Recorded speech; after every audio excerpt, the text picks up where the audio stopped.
I mean, we can. All right, we're going to go ahead and get started. Hello and welcome to Railsboro Ridge. I am Kate Hall, president of the Rails Board, and I call this meeting to order on Friday, May 25th at 10 a.m. Emily, would you please call roll? Sure. Christine Barr. Dave Barry. Here. Sue Busenbark. Here. Judy Crocker. Hello and welcome to Railsboro Ridge. Judy Crocker.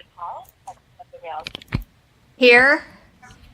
Gwen Gregory. Here. Kate Hall. Here. Paul Mills. Here. Scott Poynton. Here. Dee Runnels. Here. Nadia Shake. Here. Michelle Simmons. Here. Joe Skabinski. Laura Turner. Lori Wilcox. All right, looks like we have a quorum, which is good news because that means we can continue on.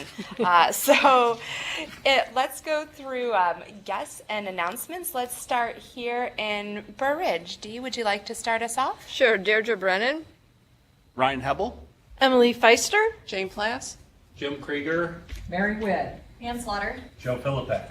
Great. And it doesn't look like we have anyone in Coal Valley. East Peoria. Kendall Orison, Rails. Tom Stagg, Alva Park Library. Great, welcome. And the Illinois State Library. I'm like, they moved. They moved to the bottom corner. Greg McCormick. Deborah Aggert. Lynn Harrison. Wonderful. Hello. And Galesburg. They're muted. Hi, I don't think we heard you. Would you mind? Tell him to have to unmute himself. Are you muted? Are you muted? Zach Holt, Galesburg. Hello, welcome. And Judy, do you have anyone with you in Quincy? Yes, Nancy Dolan is here.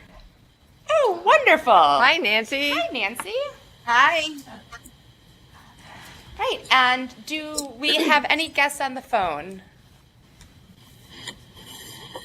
Okay, do we have any public comments? Somebody in Coal Valley. Oh, okay, Coal Valley. Looks like Tom. Yeah, Todd Williams and Mark Hatch. Mark will be in a second. Okay, thank you. You guys snuck in on us. So, any public comments? All right, hearing none, let's move on to adoption of the agenda.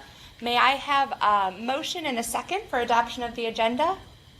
So. Oh, we'll give it to Dave and give the second to Scott. That work? Okay. All those in favor, please say aye. Aye. Did we hear the people on the phone? It's Okay. fine. Any opposed? Motion carries. Last month I forgot to do the minutes, so this month we're going to do them at the right time. So if I could have a motion for approval of the minutes of the April 27th, 2018 regular Rails board meeting. I'll move to accept the minutes. Sue. Thanks, Sue. And a second? Second. Thanks, Gwen. Any discussion on the minutes? Okay, all those in favor, please say aye. Aye. Aye. Yes. Any opposed? Any abstentions? Yes. Thanks, Paul. All right. Now, as is typical, at least semi-annually, we need to review our closed session minutes. And so hopefully everyone had a chance to look at those. The recommendation is to open the minutes for the May 27th, 2017 meeting, as they no longer require confidential treatment. Do we have any discussion about the closed minutes? All right, hearing none, I would entertain a motion for release of the closed session minutes as presented. Anyone? Motion? So moved. Thanks, Scott. Second? I'll second. It's Sue. Thanks, Sue. All those in favor, please say aye. Aye. Aye. Aye. Any opposed? Any abstentions? Wasn't there, so. So Gwen is going to abstain. Very well. Motion carries. Moving on to the financial report, I'd like to invite Jim Krieger up to give us his monthly report. Good morning. Hey, Jim. You have in your packets the financial report for the month of April. Some highlights are we have 13.6 million in cash and investments in the general fund, and that would still cover over a year of operations, 14.6 months. We have received just under 36% of our fiscal year 2018 area and per capita grant, so there's 6.3 million left outstanding. The timing of when we get that is always uncertain, but it has been approved, and appropriated. Our revenues, the general fund revenues are now 689,000 below budget. The area per capita grant budget is prorated throughout the year, and we've now gotten a little bit behind our budget despite the receipt of 3.8 million or so from last year. Our investment income remains very strong, and no reason to think it's going to go under as long as we have adequate funds to invest. On the expenditure side, the general fund expenses are just over $1 million under budget. 45% of this is personnel expenditures, which will stick. Some of the others that are under will tend to close in at the end of the year, especially as we pay June bills in July. But the personnel expenditures are 456,000 under, and still being favorable to budget every month. We've had rate adjustments in unemployment rate, which will save us. It was cut in half, and also we have noticed, and we incorporated into the budget for next year, that our IMRF rate is going down to 0.91%. It's basically the bare minimum. Our auditors were amazed at this, because there's many entities that are paying around 10%. Or higher. Yeah, or higher. And we did receive our preliminary status well, not our preliminary, our report on our net pension asset, which grew to about $6 million this year from just about $1.5 million. And it's pretty much a result of their investment performance. I mean, I think it's pretty amazing that there is an asset rather than a liability. Does Yeah. anyone I else know. have an asset for IMRF rather It's than quite rare. Yeah. So can I answer any questions? Anything?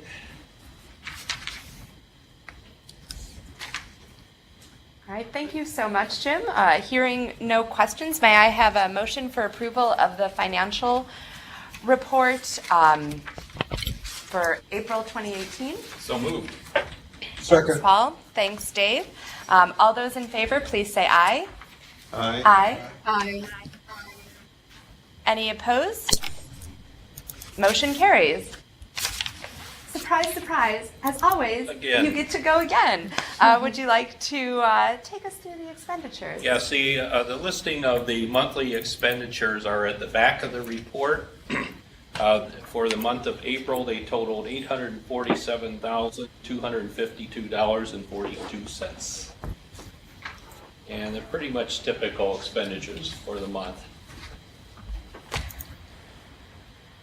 I move to approve expenditures. Thanks, Dave. And a second? Second. Thanks, Scott. Any discussion on the expenditures?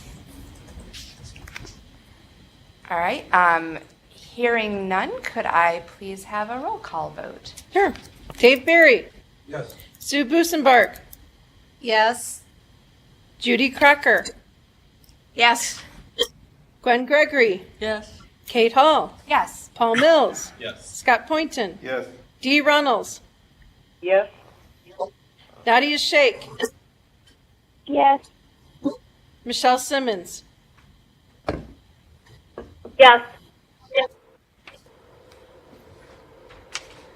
Wonderful. We're clicking right along. This bodes well for the Memorial Day weekend. I probably shouldn't have said that because it's still early. Jim, we appreciate so much your reports as always.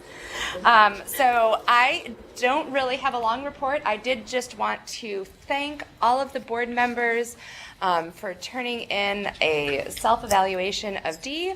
It is one of our primary duties to do an evaluation of the executive director, and I'm very happy to say that we had everyone fill one out, and I look forward to talking about Dee's evaluation with all of you when we go into closed session a little later on. So thank you all for getting those in. Committee reports. Paul, anything from the consortia committee? Not this time, ma'am. Okay, sounds great. We did not have a meeting of the executive committee. Laura, do you have a report from the policy committee? They did not meet. And Laura's not on I yet. don't think Oh, she- right, she's I not don't on think yet. she's She's on coming yet. later. I Yeah. marked down yes because I know she's coming later. That was bad. So no wonder she did not answer. And Dee, do we have a report from resource sharing? from No, Sean? they are meeting in June, in a couple of weeks. Great. Yeah. And report for the from the nominating committee. Yes, I did send out an email to the board that, with the election results, but I will reiterate that here. Paul was reelected. Yay. Then we have 2 new members coming on, Liza Hickey, who is, I believe, the head of technical services at the Peoria Public Library, and Daisy Porter Reynolds, who is the director in Aurora, will be the new at-large members. Daisy is filling out a term. I believe it was initially Harriet Zipfel's term, which was then filled by Laura Keys, which, you know, we need like Ancestry.com to.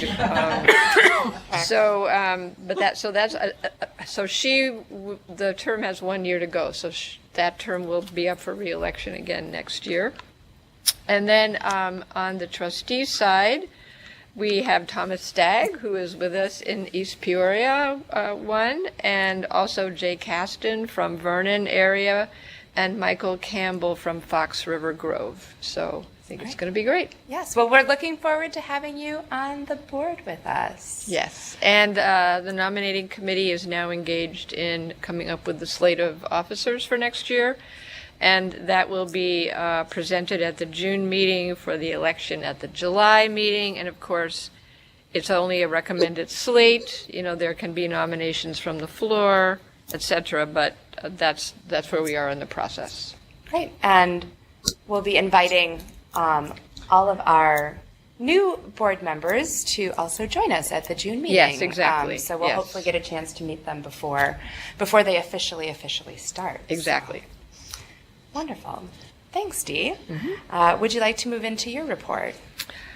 I would. So I talked to you already about the election. I did write to you about the evaluation project that Mary's been spearheading, and thank you again for. I think, did you talk to everybody or a lot of the board members? I think Most people Most of the- participated by the survey, and then I interviewed a few. Yeah, right. So some of the newer board members. right. So that's been very helpful, and we will be implementing some of their recommendations that we'll present Mary's report next month. But just as a heads up, I have talked to all the new board members individually and talked to them about scheduling an orientation session and also about attending the July board meeting in person so that everybody can sort of lay eyes on each other at least once. We're going to try to make the July board meeting an in-person meeting, and I think we're going to have a pretty good turnout. Okay. Yeah, so we'll have some other things to talk about next month, and it's all about helping the board members be more comfortable in your roles and more knowledgeable, and good for the boards, good for Rails, good for members, etc. So we'll see how that goes. And I want to thank Mary for all the hard work, and again, thank the board members for participating. And let's see, what else can I tell you? Oh, so you may notice that the standards are not on the agenda this month. Greg and I did have a really productive phone call about coming to some consensus over them, and I'm confident that we will get there. And since I'm going to be in Springfield for a week for Directors University, he and I will have plenty of opportunities to thrash it all out, and I will not leave Springfield until it is done. So there you go. Warning. Somebody's laughing. So let's see if there's. think I have. We'll talk about National Library Legislative Day later in the agenda.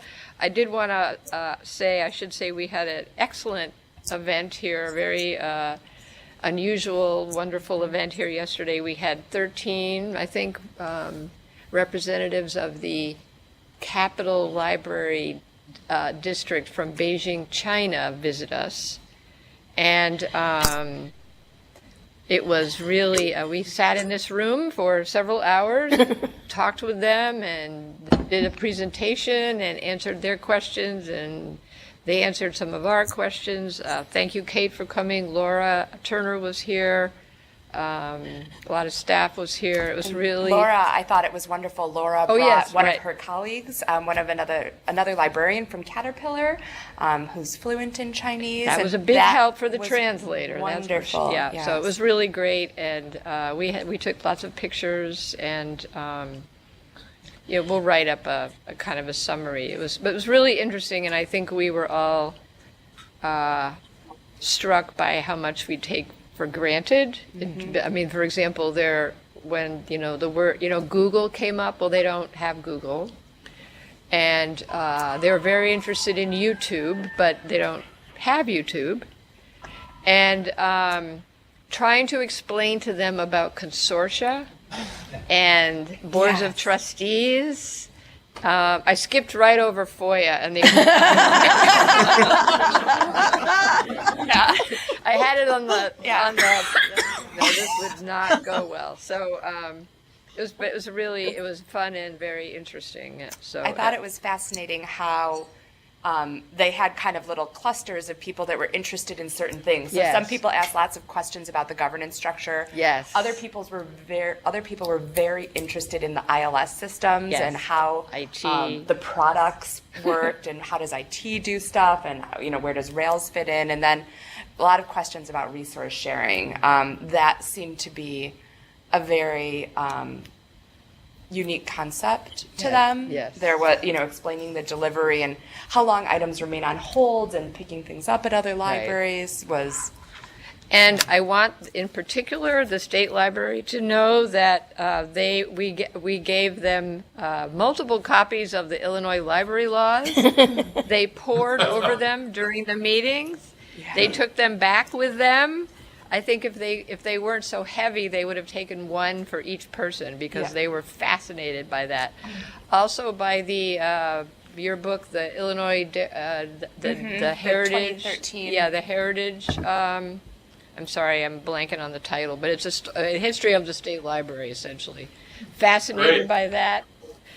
Yep. So, it was great. We probably should have polycommed you guys in, but I didn't think about it. So anyway, it was. We actually have a Chinese delegation visiting us soon. It's sometime in June. We've had them very frequently.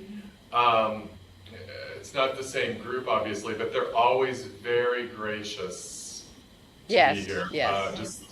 And love it. So I'm glad you could do Well, that. I highly recommend those library laws to you. Greg, are your visitors from the Morton Center? Yes. Yep. They visit my mother-in-law's library. Every single national delegation always visits my mother-in-law's library. I was curious if they probably hit you too. Yeah. This was not the Mortensen Center. Okay. This was different. Yeah. So anyway, it was great. In the fourth floor meeting room, when you're here, you'll notice there's some artwork, and they generally bring something, scrolls that we display then at the state library. It's really a nice thing that we do with the Mortensen Center. So.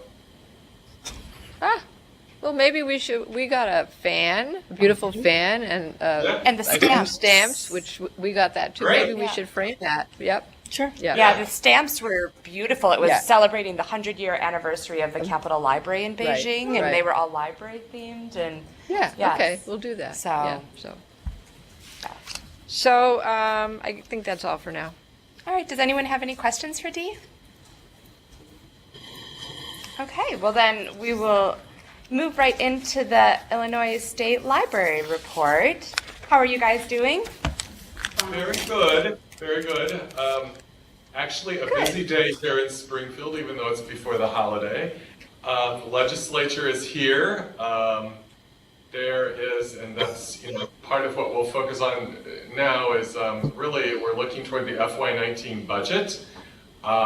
There's still optimism on the legislative front that this will get done in a timely manner this year, and the Secretary's office and staff, of course, are still optimistic about the budget that will be allocated to this office for library programs, etc.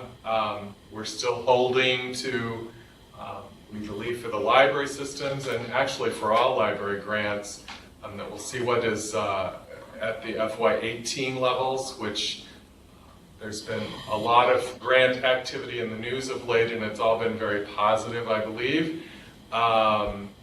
So we're now looking forward to the submission of the FY19 system area and per capita grant applications and review of those by our office. And week after next, as Dee already mentioned, Directors University will be here. We're looking forward to that, as we did last year. And yes, Dee and I will be meeting, I think, probably several times.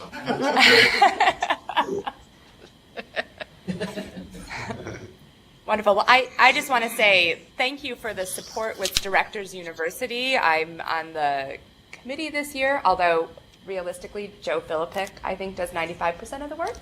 And it's true. But we really appreciate your support, not only with the grants and the planning, but hosting. It really is such a beautiful location, and I know it really makes it that much more impactful for the library directors who maybe haven't visited the state library. So it's a wonderful thing, and we really appreciate it. Yep. We are happy to do it. Great. Does anyone have any questions for the state library? All right, well, thank you all so much, and I hope you have a wonderful Memorial Day and you get through your busy day. Thank you. You too. So next up, we have the Capital Projects Fund Review. This has been tabled for a couple months, but I would invite Jim to join us back up at the table for the discussion. So I'll just give a little intro. This came up maybe in March, I guess, maybe in February, just as in the conversation that we about the financial report that we do have money set aside in the capital project fund, and so Paul, as treasurer, in his role as treasurer, I guess, asked that we just sort of explain why we have that fund. It was it was said, it was done by the board a few years ago. I don't remember. I guess in 2015. So I thought it'd be helpful if Jim just explained the history of it. Well, we have in our financial report, we've always been mentioning, we have so much in the general fund, which would cover so much of operations. But we also mentioned that there has been 3.1 million in a capital projects fund. And this was established about May or June of 2015, when Rails had a lot more money, 25.8 million at the time, as of May 31st of that year, and we had built it, those cash balances through a number of things, events. From the cash balances carried over from the systems and profits and excesses of revenues over expenses that we made in our first few years, and receipt of per capita grants from the legacy systems that came into our first year. But also we sold several facilities, Wheeling, Shorewood, East Peoria, and Geneva, which generated an additional 4.2 million.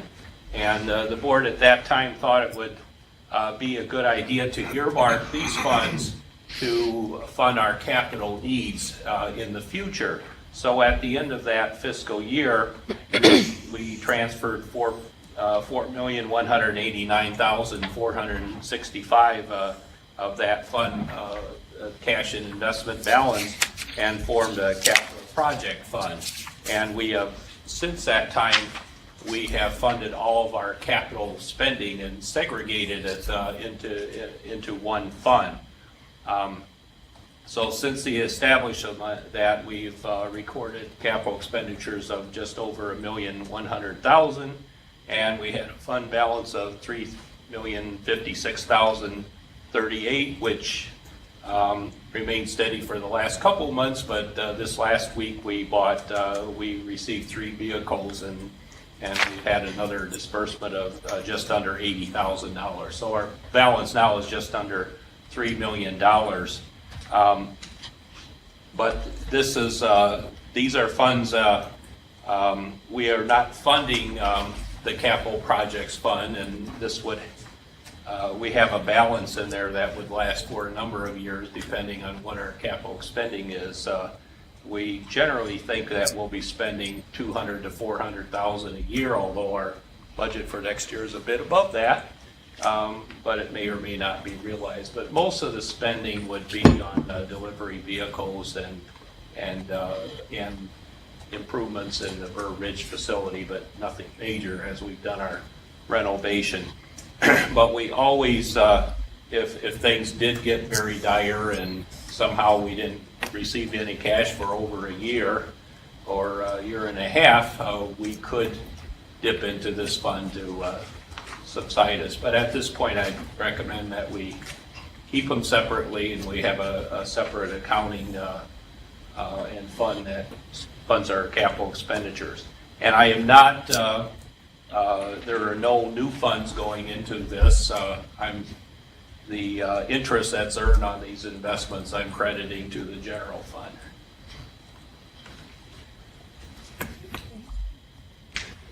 I had a question, Jim. You've got projections of $200,000 to $400,000 annually for the vehicle and other capital expenditures. Have we prepared a report with estimates saying the X vehicles are going to be replaced in certain fiscal years, and we estimate certain infrastructure issues are going to need to be addressed with this facility? No, it wasn't that. It wasn't that detailed. It was just looking back on the past on what we spent in vehicles.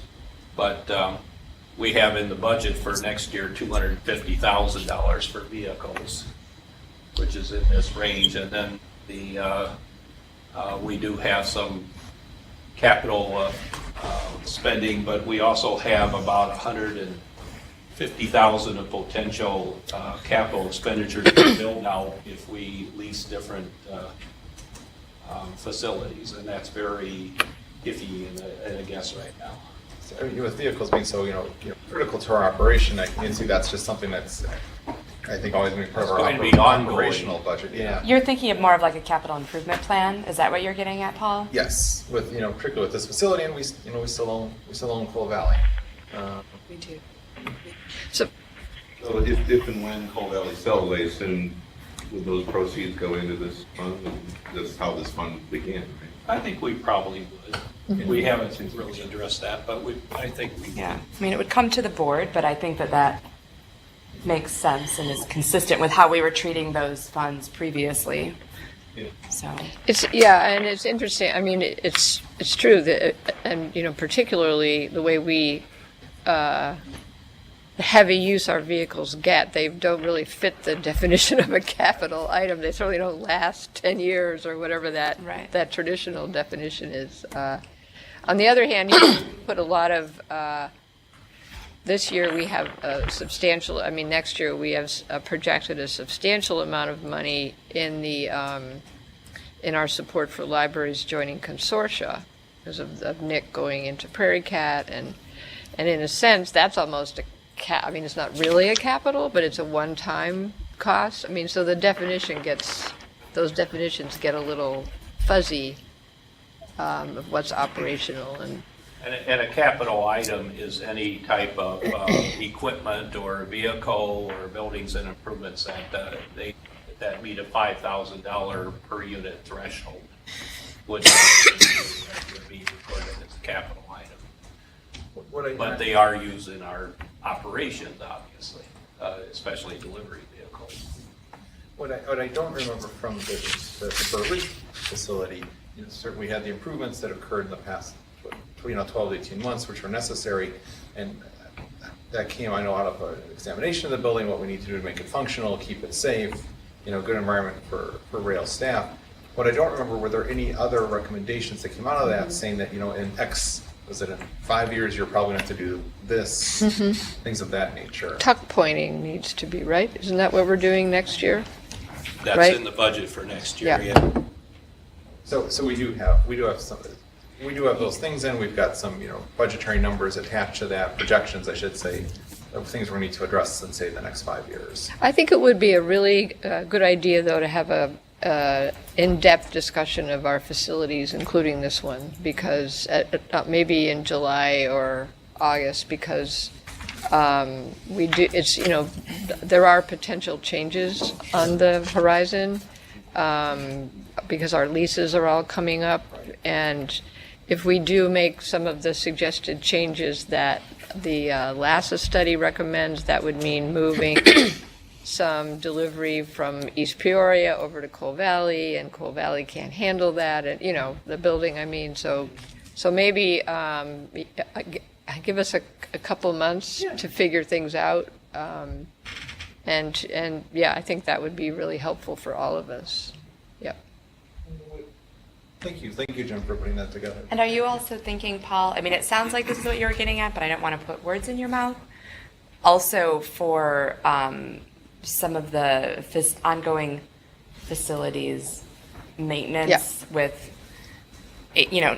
tuck pointing, HVAC, roofs, windows. Roof we did, but Yeah, you're the right. roof. It'll need to be done again at some point. Yeah, and I think you're thinking this is what I'm picturing in my head, like a timeline, so we would know approximate costs with what. I mean, that's what we have at my library, so that we can see what. As do we. We do. Hi, Mark. Like that. I know you're probably dying to say something. Would you like to say something? I would, thank you. We actually did do a facility assessment a couple of years ago that that I do have that I can try and find. I've got it somewhere stored. We had did so many upgrades that we were looking pretty good for the next couple of years that I really didn't need to project anything into the budget. But I can find that information, but we did do a facility assessment. Excellent. And that's primarily on the Burr Ridge property. Yeah. Right. We didn't do it here Right. in the Coal Valley building yet. Yeah. Right. Thanks, Mark. I forgot about that. Yeah, and that was you and Mark and Jane visited all the facilities. We also worked with an outside company to do Right. Right. Okay. Yeah. Great. Does anyone have any other questions or comments for Jim or Dee or Mark? No? All right, great. Well, thank you very much, Jim. Thank you.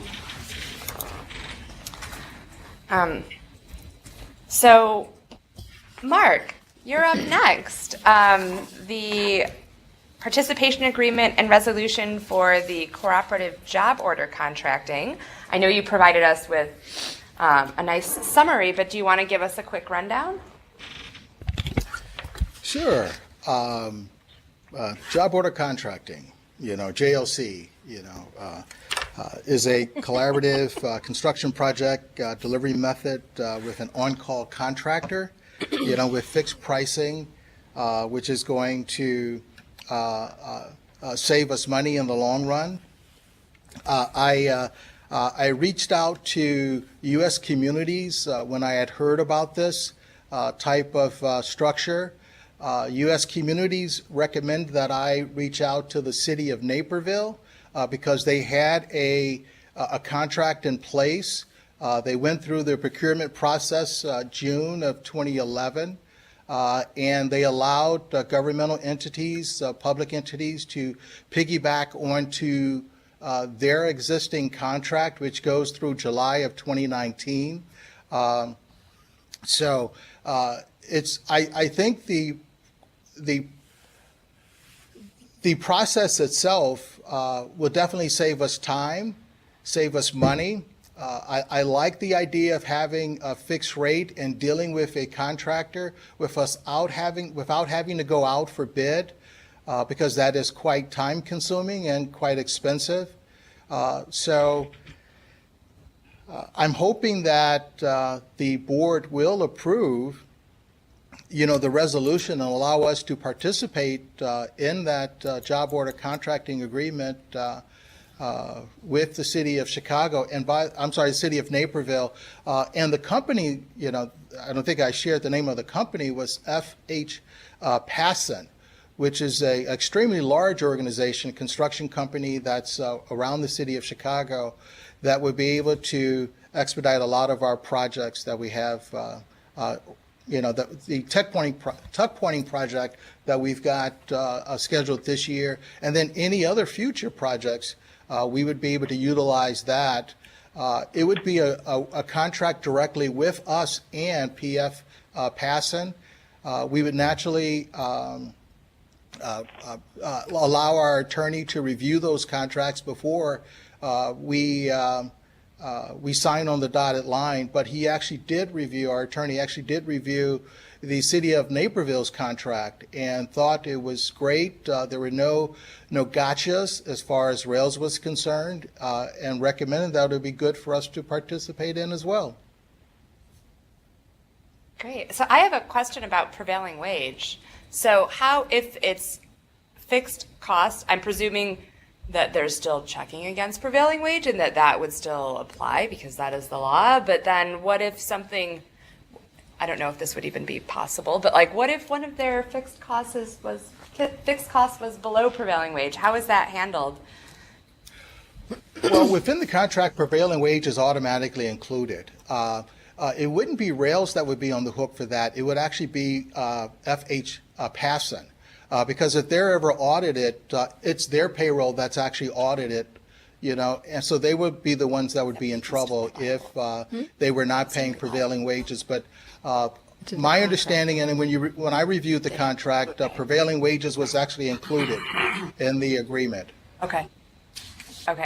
I ran into a little thing with prevailing wage about 6 years ago where we didn't realize, and we had to pay a little fee. So, yeah, it was only a couple $100 since it was a very small project, but we didn't realize. And it was a good lesson learned. So I'm now maybe uber vigilant about it because I don't want that to happen ever again. There was a case, I think it was a Kane County case where there was a dispute over prevailing wage, and I don't remember what the particular entity was.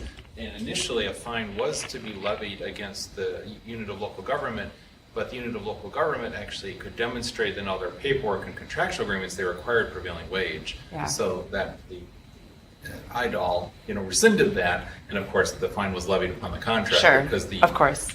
the entity had made it clear in the contract you have to pay prevailing You have wage. to. So, great. So, Mark, one other question, and then of course, if any other board members, please have questions. Yeah, and can I ask a really? And so then, with this being expiring in June of 2019, would we then be expecting this to come back to the board next year then? Will we have to extend it because this only gives us like a year on it? Well, I'm hoping that the city of Naperville is going to, extend the contract themselves is what I'm hoping. Okay. I've got, once the board approves this, I have a participation agreement that I have to send back to the city of Naperville. I was going to ask that question at that time about future Sure. contracts, so I will get back to you, but I'm hoping that we don't have to go through that process. But I'm hoping that we could also continue to piggyback onto the city of Naperville's if they choose to, extend the contract or even go back out for bid. I'm hoping that it'll be structured very similar to where they will allow other entities to participate. Great.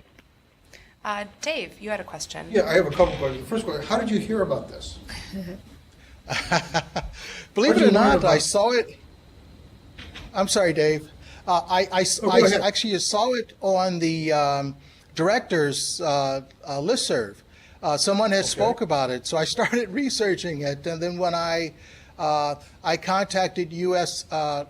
Communities, that's how they informed me that the city of Naperville actually had one in place already. But I actually saw that one of the libraries, and I don't remember which one, had already utilized the JOC and was in love with it, and that's when I started to research it. Okay, because I find this fascinating, and Yep. I want to bring it back to my library. Yeah, it's Yeah. really great. Thank you very much, Mark. Great, you're welcome. Thank you. Did that answer all your questions, Dave? Does anyone else have any questions? No? Okay, well, then I would entertain a motion to approve the resolution for the job ordering contracting. I'm not doing the wording right. Approval of participation of the participation in agreement and resolution for cooperative job order contracting. So moved. Thanks, Paul. Can I have a second? Second. Thanks, Dave. Any further discussion? Emily, would you mind calling roll? Not at all. Thank you so much. Dave Barry. Yes. Sue Busenbark. Yes. Judy Crocker. Yes. Gwen Gregory. Yes. Kate Hall. Yes. Paul Mills. Yes. Scott Poynton. Yes. Dee Reynolds. Yes. Nadia Shake. Yes. Michelle Simmons. Yes.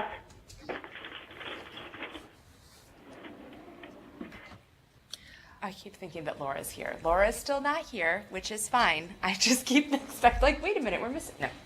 Okay, so I just would like to say it's yet another great example of resource sharing.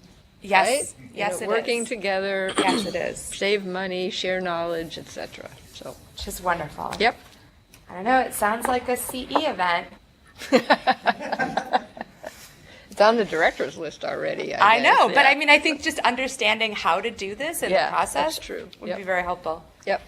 Okay, so I would invite Ann Slaughter. Did you want to come up? Did you want to just go by Paul? I'll do it. Already touched Yeah. Okay. Yep. So the next Yes, I'll the let you Prairie do Cat that. Yes. Rails FY19 revised contract. Yes. So the only change is we're moving. We're changing the vehicles from in-kind use to we're transferring the title to them. They were using them anyway. They've always been Prairie Cat, and so it's cleaner to just, instead of like doing this and then this, we're just doing this. So that's it. They're happy and we're happy. Good. And the attorney is happy? Yes, absolutely. Fantastic. And Jim is happy. Everyone is happy. That sounds very happy. Does anyone have any questions for Dee? All right, then I would entertain a motion to approve the revised contract for Prairie Cat and Rails for FY19, between Prairie Cat and Rails. I'm not using my words well. So moved. Thanks, Paul. And a second? Second. Thanks, Gwen. Emily, can we do roll? Sure. Dave Barry. Yes. Sue Busenbark. Yes. Judy Crocker. Yes. Gwen Gregory. Kate Hall. Yes. Paul Mills. Yes. Scott Poynton. Yes. Dee Runnels. Yes. Nadia Shake. Yes. Michelle Simmons. Yes. Okay, I still can't. She's not here. She said she would announce herself. She would. She would. All right, so the strategic plan update. Dee prepared a very nice summary for us, but would you like to share? Sure. I haven't made quite as much progress on this as I had hoped to, due to other things like the area per capita grant, etc. But I think these will be the general categories, and I think, this plan, we definitely want it to be very action oriented. And I think, as I had told you previously, a lot of feedback from members about helping them articulate their value and, tell the story of libraries, be resilient, how to understand the ever-growing diversity. I mean, diversity of needs has been a constant in libraries and patrons, but it just keeps growing. And that includes those kinds of, security issues that we had mentioned as well. Obviously, resource sharing continues to be job one. Next steps, and hopefully, the June meeting is very soon because it's on June 15th. But hopefully by then, I might be able to have some more detail related to this, so that we can really have a discussion. So, but that's where we are so far. No changes in what we have been discussing. Does anyone have any comments or questions for Dee about the strategic plan summary update? These all look very, It just makes sense. it does. Yeah, This, to me, when I read through this, I just kept thinking data. Yeah, well, we have a lot of data. And impact, because that's really about how, but that gets more into the action plan side of things rather than the overarching goals. But it has always seemed ambitious but doable, and I think will help really move Rails forward. I'll look forward to seeing the full plan when it's ready. So, all right. Speaking of the system area per capita grant, Right. Perhaps we should talk about it. Right. So this, the operational plan, the plan of service, which is the very large document that you have, document 9.3. And we sent a memo. I apologize that it came somewhat late, but in the midst of all of the documents, it got lost in the shuffle. So. Anyway, so we do this every year. It's part of our grant application to the State Library, as Greg referenced earlier. We have to detail to them in an application that they create and we complete how we will spend the $9 to $10 million that they award us every year to fulfill the System Act and the different specifics of what it is that the systems are supposed to do. So this is due to the State Library on June 1st. So we did have a little discussion last month, there was a draft of this operational plan. The only changes to the plan of service are, you'll see in the narrative, which is 3.1, I think, 3.1, right? Which is page 1 of 20. It's after the budget narrative. You'll see that there is there's like a table, and we have to, say what the objective is, and then what our planned activities are, and then we have to cite the system standard. And that's just to help the state library and members and us link our activities to what the law and the code are asking us to do. So it's a way of telling the story, I guess, when legislators look at the code. So that's really the only change. Now, as always, Jim has provided a fantastic detailed budget narrative that explains how the budget is aligned with the actual plan of service. And so I would draw your attention to the first page of that. Rails FY19 system area and per capita grant application, detailed budget narrative, and then you'll see the summary. And so the first part of this outlines the revenues, and again, as I've said, really most of the revenues are come from that state grant, and then the rest of the starting on page 3 is all about the expenditures.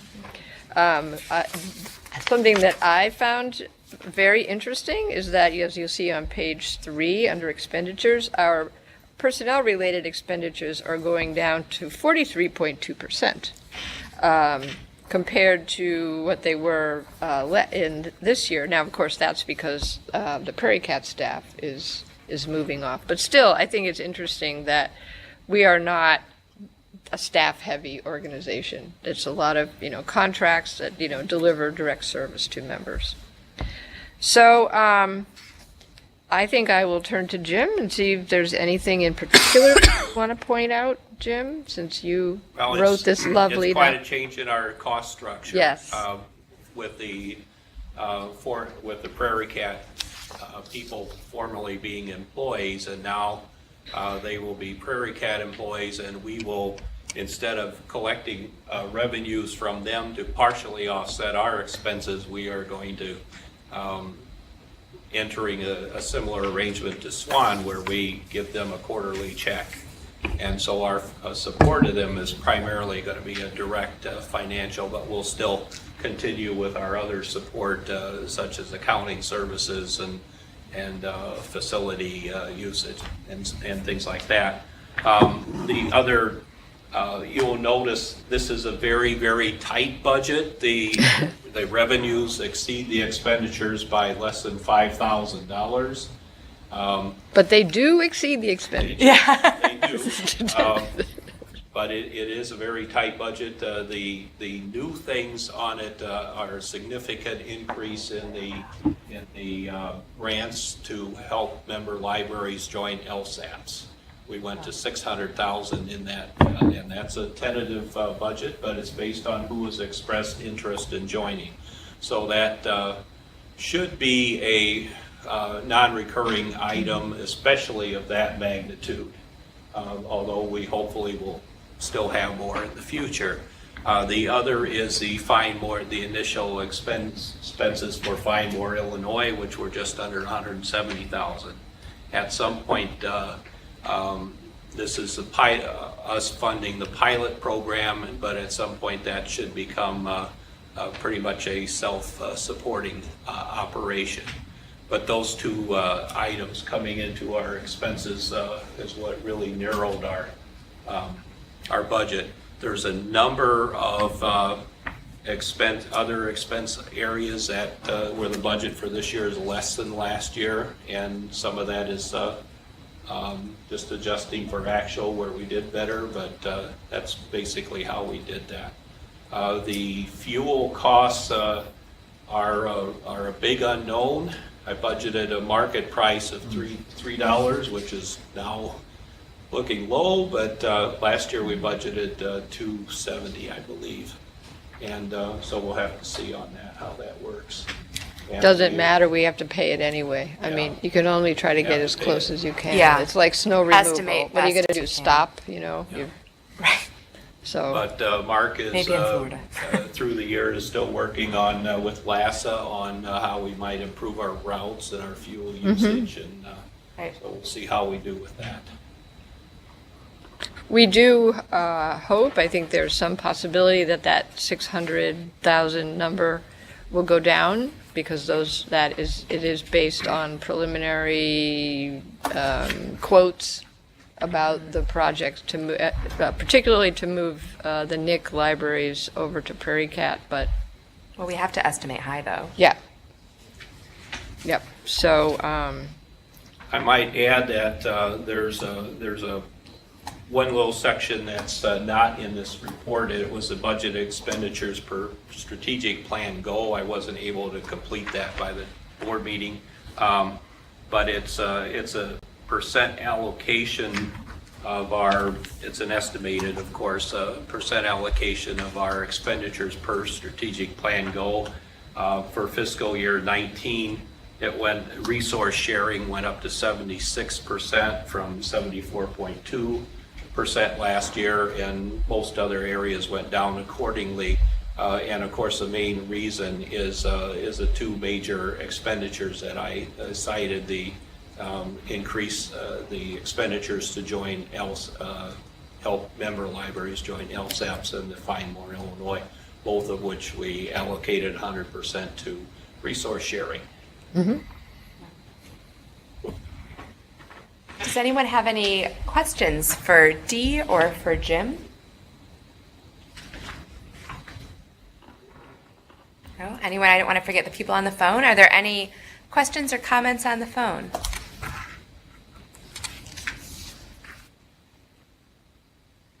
No, thank you. Okay.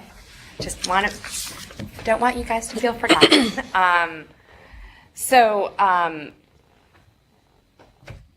Thank you, Dee and Jim, for this. And I know all of the REL staff yes, have everybody contributed works to on this. this, and Mary in particular, So the creative genius behind the narrative.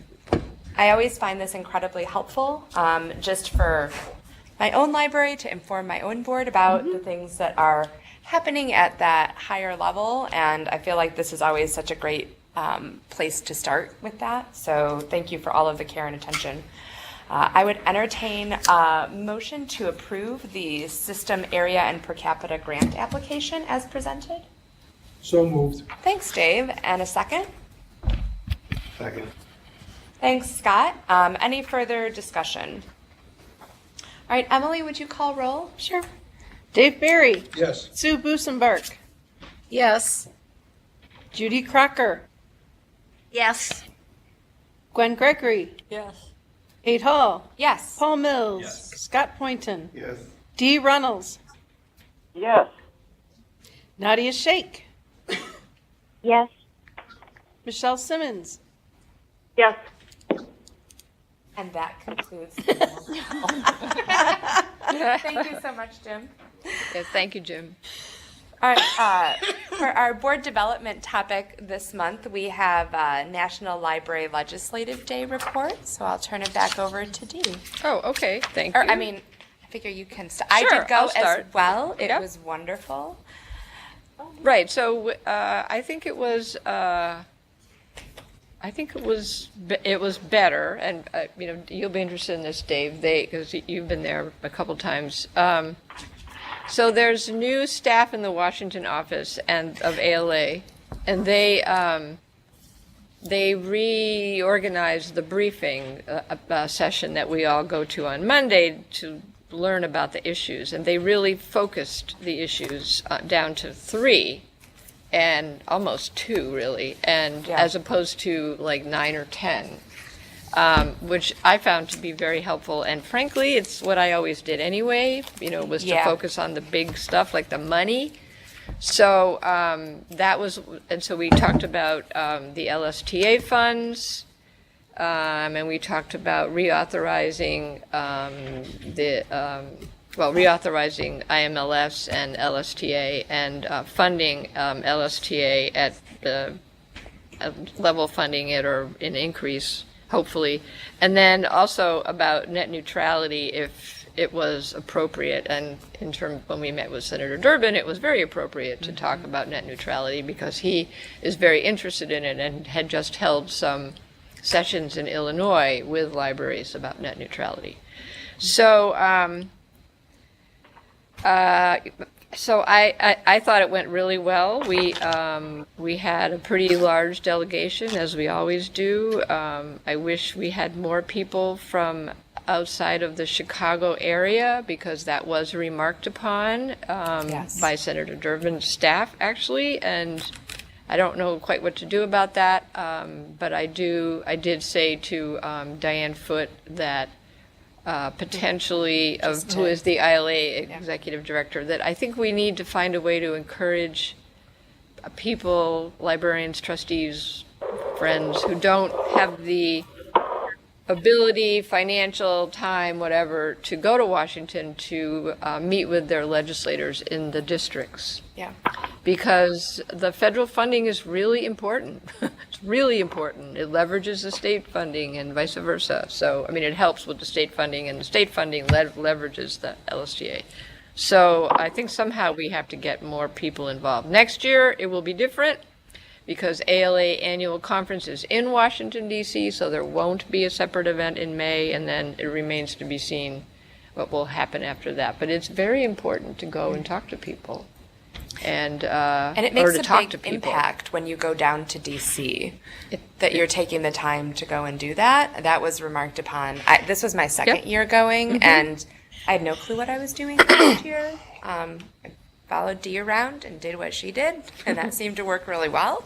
But but this year, I also thought ALA did a better job of prepping us beforehand, so that I felt more prepared coming down. I had stuff from my library to give to the legislators. I mean, it seems like a simple thing, but just having all of that prepared, we had some stories about partnerships, like we had an article about the SCORE business partnerships that we're doing at my library that we gave to Brad Schneider because he is on the Small Development Committee and Small Business Development Committee, and I think that those kinds of things are the things that they're really looking for, but you have to prepare ahead of time.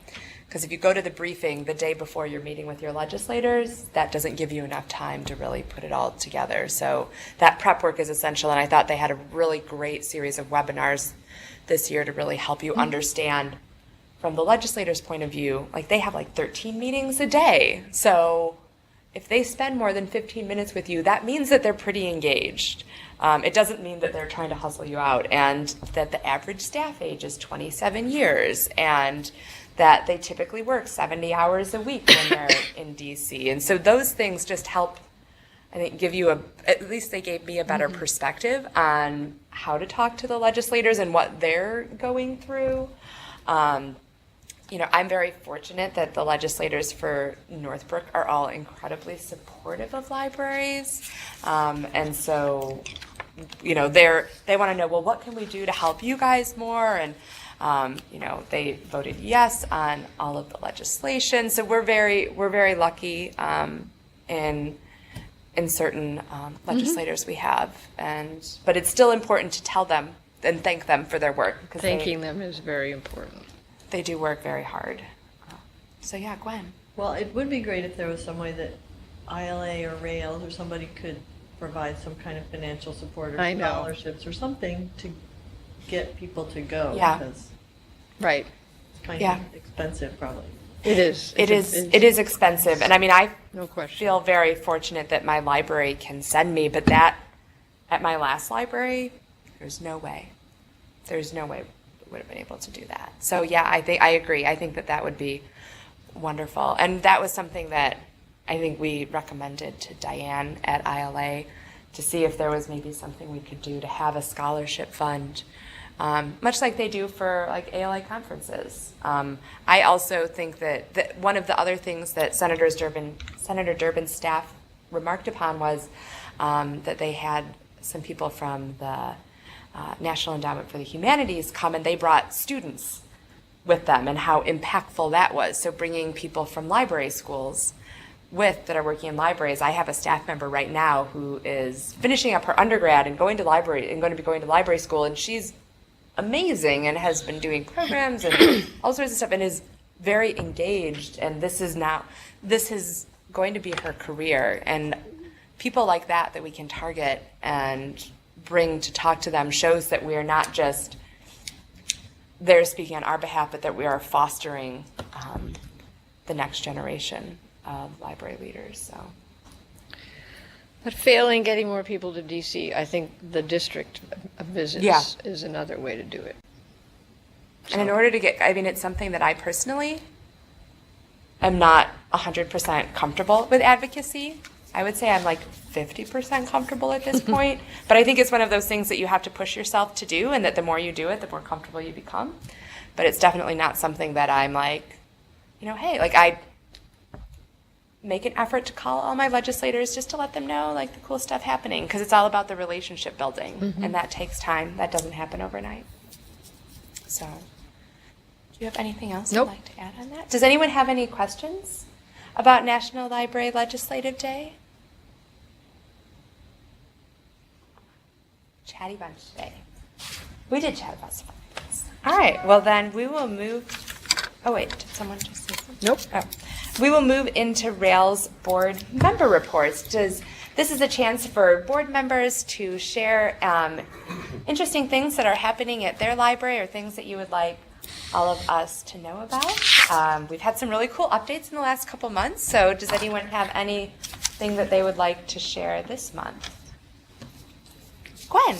So at the UIC Daily Library, we hosted the annual conference of the Midwest chapter of the Chinese American Librarians Association. Fantastic. Where there was interesting presentations, poster sessions,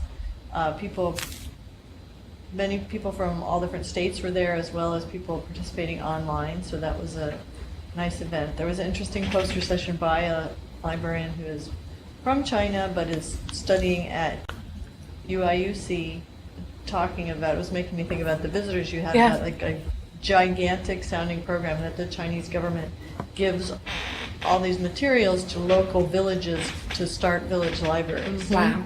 I got to talk to him a little, and it sounded like he was kind of evaluating this project and how well it was going. Interesting. Oh, interesting. They did say yesterday that the government is putting tons of money into building libraries, which is... That's great. I wish, right? I mean, their funding is going way up. Right, from what he said, it did sound like tons of money, but they were having some growing pains, like sending all this stuff to villages that were then like, what? Right. What is this stuff? We don't want this.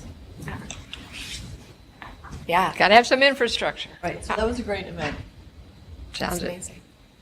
All right, any other updates? Yes. No? Yes. Can you hear me? Yes. I can. Yes.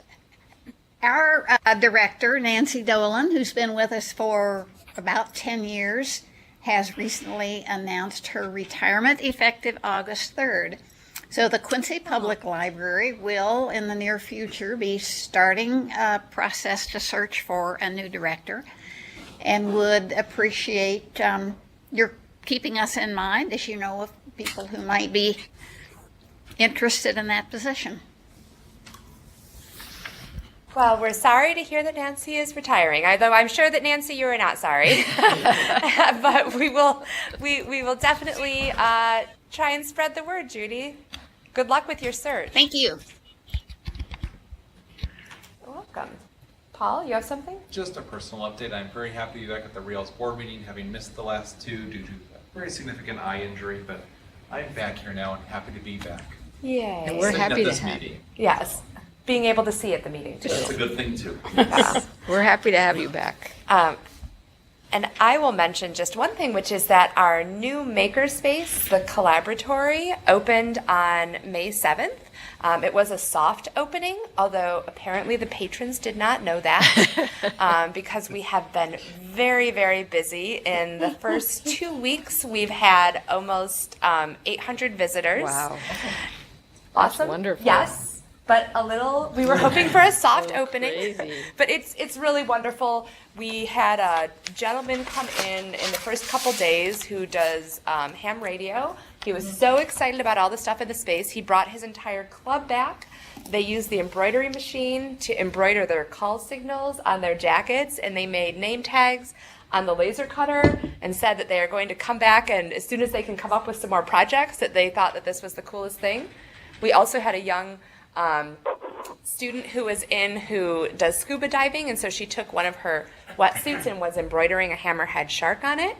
And she told me that she wants to now live in the library and that she can't understand why anyone would wear clothing that wasn't embroidered if you could embroider it. Excellent point. So we've had some really amazing interactions already, and we're very excited, but we are watching the flow very carefully so that staff don't burn out. The staff are amazing and wonderful and are doing a fantastic job, but this is all very new to be this on all of the time. Right. This past weekend, we had 145 people come into the space on Sunday, where we're only open from 1 to 5. So they were hopping, but we're so thrilled that the community is so excited about it. And one of the things that I think, from a financial perspective, we do not have a cash register in the space. We're charging for materials at cost if people don't bring in their own, but instead we're just simply adding the fees onto their library card, and then they can either pay online or pay at the Circ desk. So that is simplifying our internal processing a little bit and making it simpler so that we don't have to then train them to use the cash register and have multiple drawers to count every day.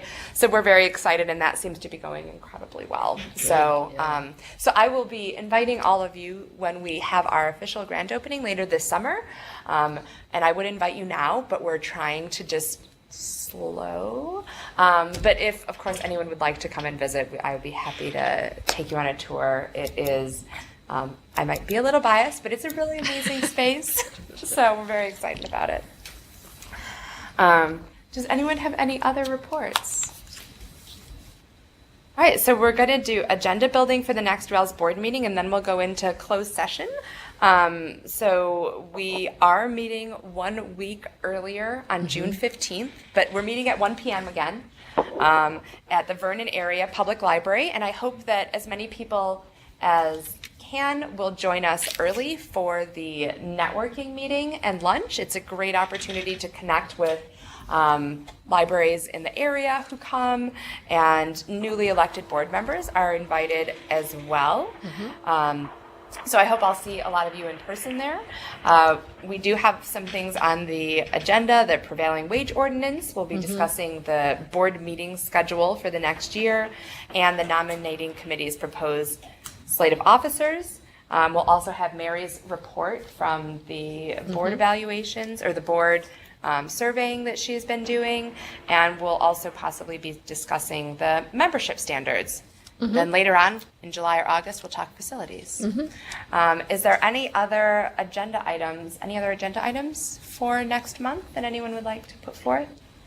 Well, probably the strategic plan. Oh, right, the strategic plan. Yes, that's a good one. Okay. That's probably a good idea. If you do think of anything, feel free to email Emily or Dee and let them know.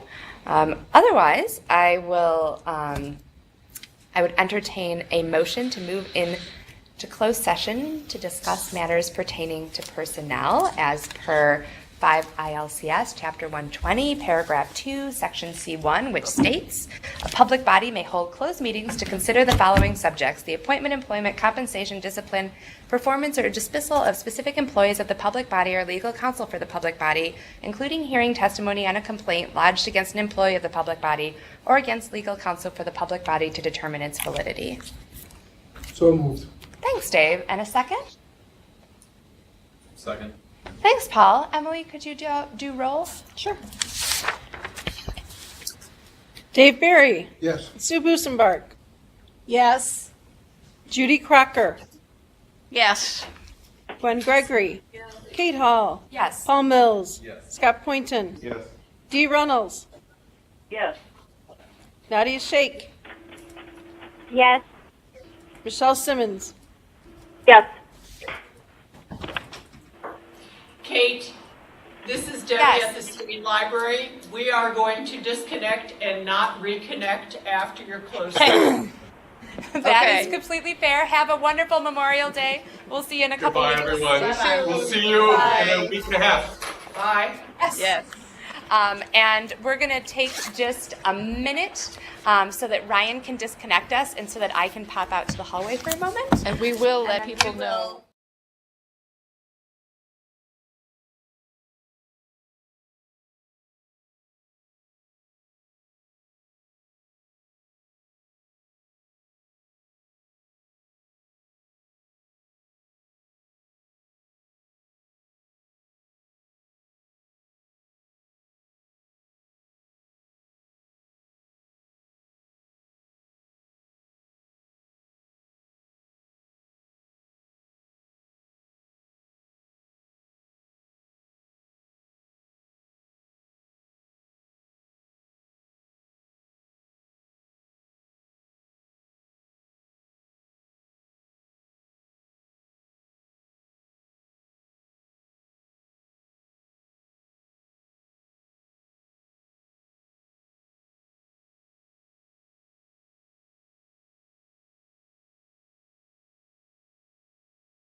Okay. Quincy still doesn't have to be on. I'm reconnecting everybody. Well, but we should because they were listed on the agenda. Quincy should still be on. Oh, yeah, we should, if we can reconnect them, we should, but, yeah. If people choose to disconnect themselves, like the state library, I mean, that's...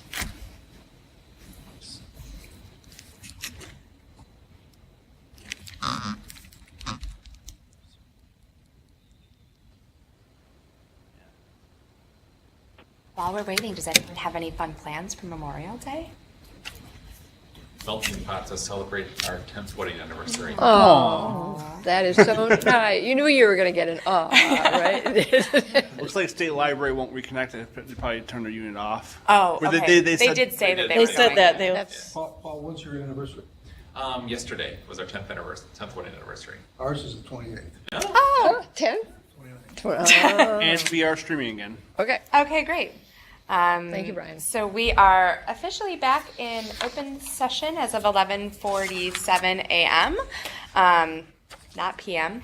And I would just like to take a moment to thank Dee for her wonderful service over the past year. The board is very happy with all of the work that you have done, and we appreciate your efforts not only for Rails, but for the Illinois library landscape and even the national landscape. Thank you. You're welcome. My pleasure. My And- job. It is your job, but you do it with joy, and we appreciate that. I'll be setting up a time to meet with you to go over your evaluation. But at this time, I would entertain a motion to approve a 4% bonus for our executive director. So moved. Second. Thanks, Paul. Thanks, Dave. Any discussion on the motion? All right, Emily, would you please call roll? sure. Dave Barry. Yes. Sue Busenbark. Yes. Judy Crocker. Gwen Gregory. Yes. Kate Hall. Yes. Paul Mills. Yes. Scott Clinton. Yes. Dee Runnels. She left. Yes. Nadia Sheikh. Yes. Michelle Simmons. Yes. Great. Thank you Thank so you much. very again. much. All right, and if there is no other action that needs to be taken, I will declare this meeting adjourned at 11:48 a.m. And I hope you all have a wonderful Memorial Day. Same to you. Thank you. You as well. Thanks. Bye. Bye, everyone. See you next week.